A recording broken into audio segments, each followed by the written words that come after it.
If you ever want to switch themes, you want to head over to Appearance, then Themes, and as you can see on this install, I have the 2020 theme active, but I have 3 other themes available. So if I wanted to activate the 2019 theme, I would go to click Activate.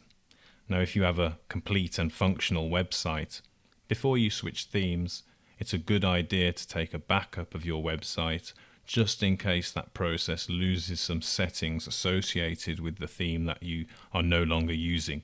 You might switch back to the previous theme only to find out that certain widgets, certain settings suddenly are missing.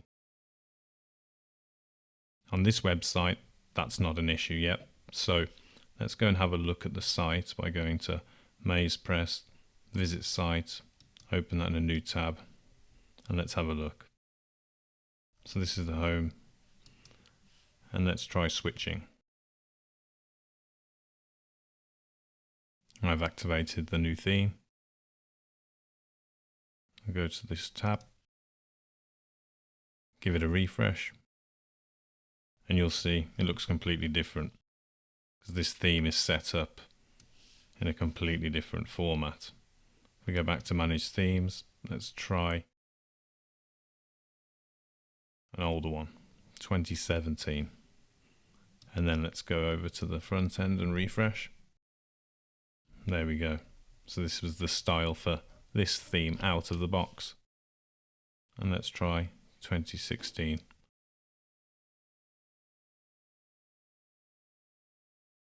There you go. So as you can see, those themes quickly switched, but using the same content each time.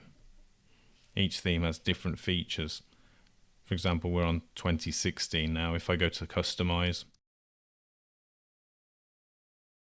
you'll probably find is some of these features are similar, some are slightly different. So the color options are different, they're unique to this theme.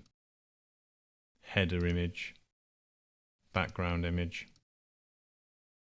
But then some of it is consistent with 2020's theme customize options.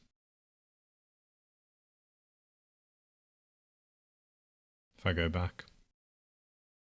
Now the other thing to note with switching themes is if you've had your website designed by a web designer, then contact them first before switching themes.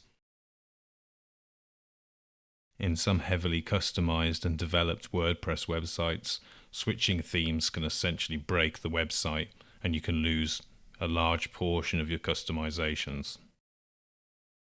That's pretty much everything that's involved in switching themes. Obviously, you've got to find a theme that you want to switch to, whether that's a premium theme you've purchased or that's a theme that you've found in the repository on the WordPress website. You can obviously find new themes by going to Add New and browsing what's available here using the various filters: popular, latest, favorites. However, I personally don't use any of the free themes for WordPress. I think if it's worth investing in one area of WordPress, it's worth getting a solid theme framework.